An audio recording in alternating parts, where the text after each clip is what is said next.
Hello নমস্কার বন্ধুরা, আপনারা কেমন আছেন? আশা করি আপনারা প্রত্যেকে ভালো আছেন। তো আপনাদের সামনে আজকে সোয়াবিনের তরকারি রেসিপিটা শেয়ার করতে যাচ্ছি। প্রথমে আমি আলুগুলো কেটে সেদ্ধ করে নিয়েছি, সোয়াবিনটাকেও গরম জলে ফুটিয়ে সেদ্ধ করে নিয়েছি। আলু, সোয়াবিন, কয়েক টুকরো কাঁচা লঙ্কা, আদা জিরে বাটা দিচ্ছি, রসুন ও পেঁয়াজ বাটা দিচ্ছি। পেঁয়াজগুলো যেন এভাবে একটু হালকা থাকে।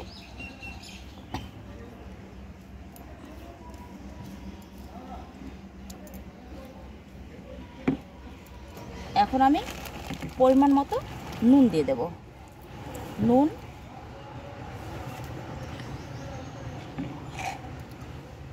পরিমাণ মতো হলুদ ও সরষের তেল। তেলটা দিয়ে এখন আমি মেখে নেব।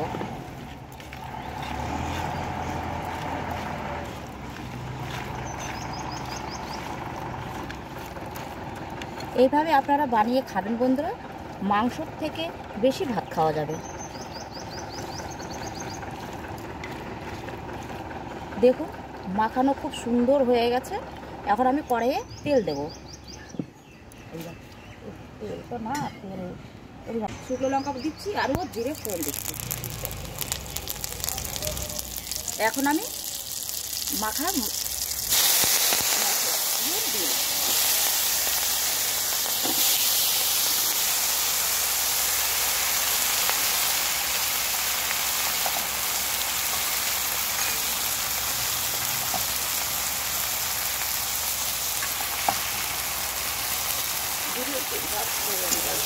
গরমে ভাত করবো দিয়েছি। এখন এটাকে আমি সুন্দর করে কষিয়ে দেব।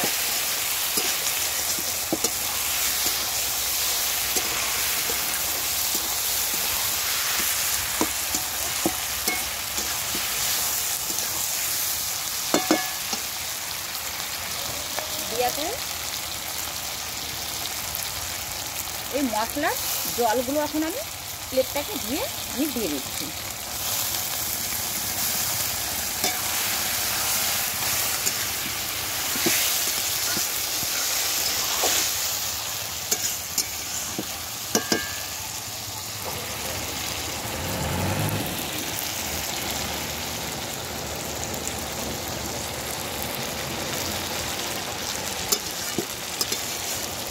দেখুন বন্ধুরা, খুব সুন্দর একটা মাংসের মতো সেন্ট বেরোচ্ছে, খুব সুন্দর লাগে। এই রান্নাটা আপনারা বাড়িতে প্রত্যেকে অবশ্যই রান্না করে খাবেন ও আমাকে কমেন্টে জানাবেন।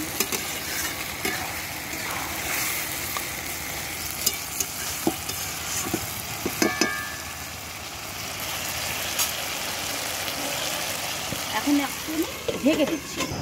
5 মিনিট হয়ে গেছে। এখন আমি এটাকে নেড়ে নেব।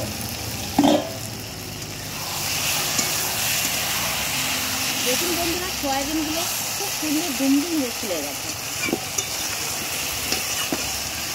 আর খুব সুন্দর সেন্ট করেছে।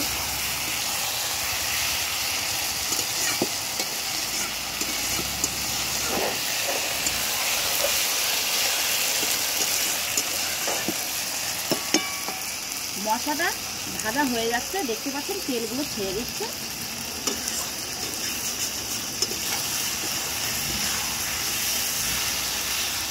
ও সোয়াবিনগুলো দেখছেন বন্ধুরা, এই যে লাল লাল হচ্ছে।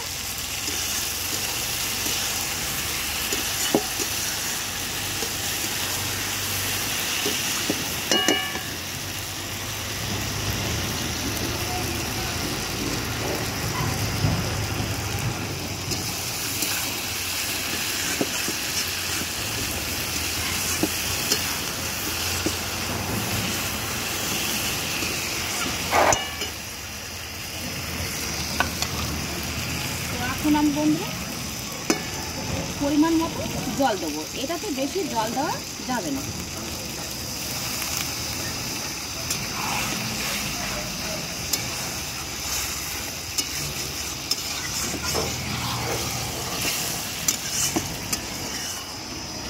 এই গ্রেভি দিয়ে আপনারা ভাত খেতে পারবেন।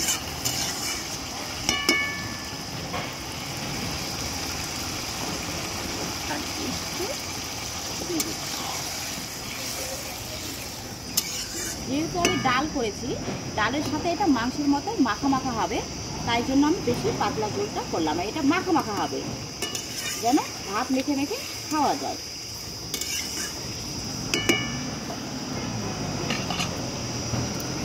আবারও একটু আমি 2-3 মিনিট ঢাকা দিয়ে রাখবো।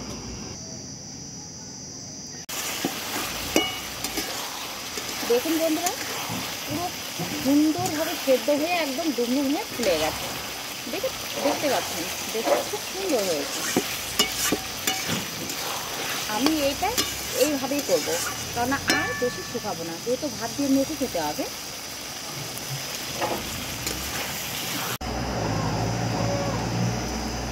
এখন আমি পরিমাণ মতো ঘি দিয়ে দেবো।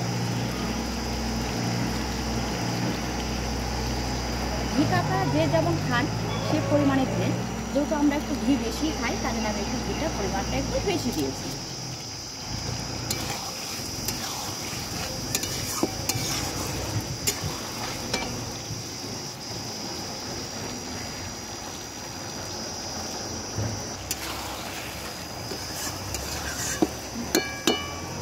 এখন এই যে আমি গরম মশলা বাটাটা দিয়ে দিচ্ছি।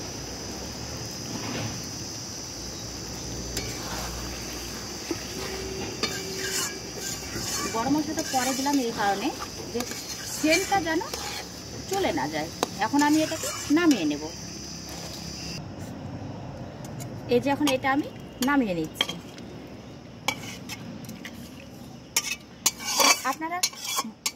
আপনাদেরকে এই রেসিপিটা খুব ভালোভাবে একটা শেয়ার করতে পারলাম না, কেননা বন্ধুরা ছাদে রান্না করছে, ছাদে প্রচণ্ড পরিমাণে আপনারা দেখতে পাচ্ছেন রৌদ্র, তো খুব অসুবিধে হচ্ছে। তো যাই হোক, আপনারা প্লিজ মনে কেউ কিছু করবেন না।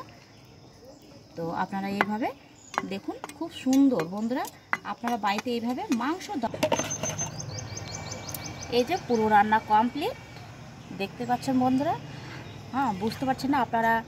হ্যাঁ, কেমন হয়েছে আপনারা আমাকে কমেন্ট বক্সে জানাবেন।